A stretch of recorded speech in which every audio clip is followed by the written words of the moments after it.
Hello and welcome. Today we're going to be making a After Effects lightsaber with two different techniques. If you want to see more After Effects tutorials, generally neat stuff about filmmaking, please subscribe, and we're going to get right into this. Okay, so for the first method, we'll be using the Saber plugin from Video Copilot. It's a free download and I'll link it in the description below. So go to Effect, or first we'll create a new solid, layer, new, solid. Doesn't matter what color it is, we'll just call this Lightsaber Blade. Now hit Effect, Video Copilot, Saber. Alright, now we have a lightsaber that you can drag the ends of around. I'll set this down to a third, make it go a little faster. But drag the end around, and it looks pretty good, but it's not on our lightsaber footage yet. So go to Render Settings, Motion, or Composite Settings, Transparent. Now we got our beam, and it's on top of our footage, which I brought in. It doesn't matter what color the actor's lightsaber is in real life, because we're going to be covering it up. So if we go in, see, now they got a lightsaber. It probably needs to be a little thinner. So we'll set the core size, to change the size of it, core size 2.7. Yeah, that's not bad. And then we'll set it to any color by clicking the glow color right here. And you can set it to pink, red, orange. I mean, I wouldn't do any color that's not a lightsaber color, but if you want to do something really crazy, you could have a like a weird orange lightsaber. But anyway, let's stick with red, and that looks nice. What we want to do is, with the Saber plugin effect selected, hit core start and core end, the little stopwatch that means keyframing. And then what we're going to do is go to the next frame and move until the lightsaber moves. And then we're just going to drag the start and the end to match where they are on the physical lightsaber. Mess with that a little bit.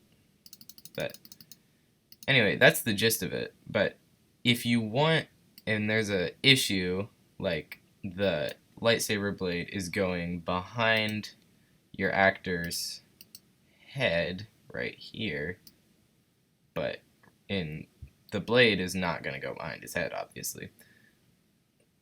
So in order to do that, you believe you have to go to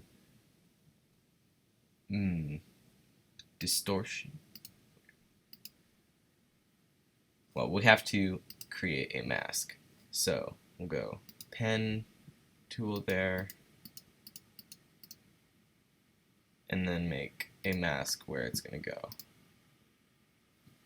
Then I believe there's a setting we have to change in here that will allow us to use masks. Mask core. There. You set alpha mode to mask core. Now go down to your mask settings, hit subtract, and now it'll be cutting away like that. I would change the feather up a little bit by hitting F on the layer. There we go.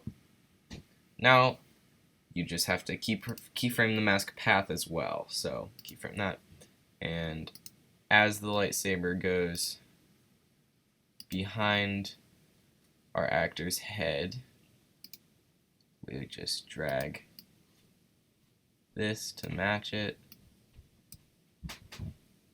and then turn down the feather a little bit because it's ridiculous. And as it goes behind, we will continue to keyframe both our mask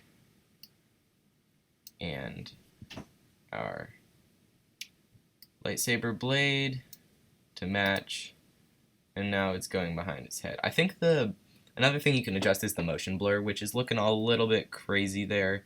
It's getting kind of spread out. You can set the motion blur multiplier, turn it down a little bit, or you can turn it off completely.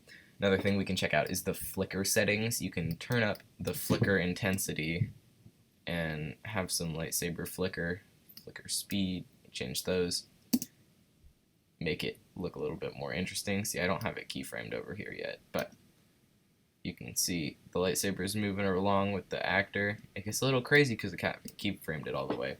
But that's how you do it with the Saber effect.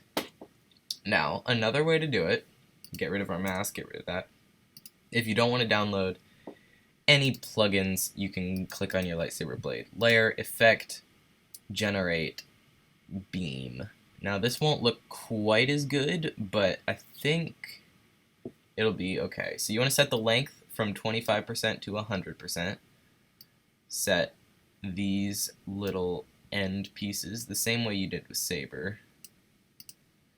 And you can make like a, set your color, get a red, or make the inside color a white, outside color a red,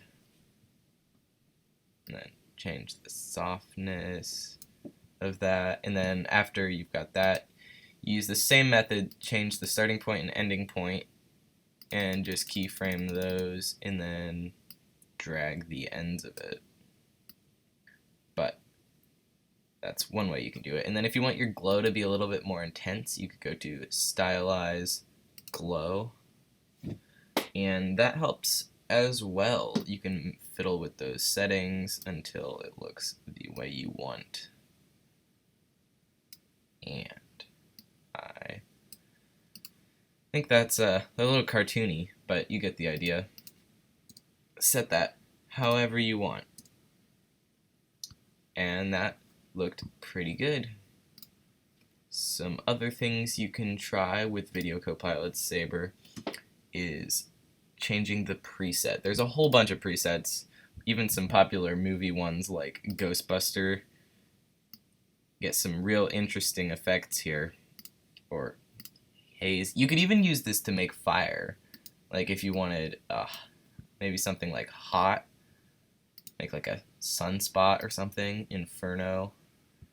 Make some really neat stuff with this. Another thing you can do with the Saber effect is create a mask on the layer that doesn't close up, just using the pen tool. Something like that. And then go to render settings, or sorry, customize core, set core type to layer masks, and then it'll jump onto wherever you draw a mask. And this is an indispensable effect and thing you can do with it.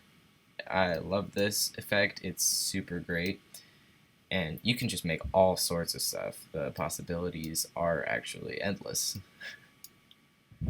I hope you've enjoyed today's video. Please hit subscribe if you want to see more like this, and please let me know if there's anything interesting you want me to make a video on in the comments.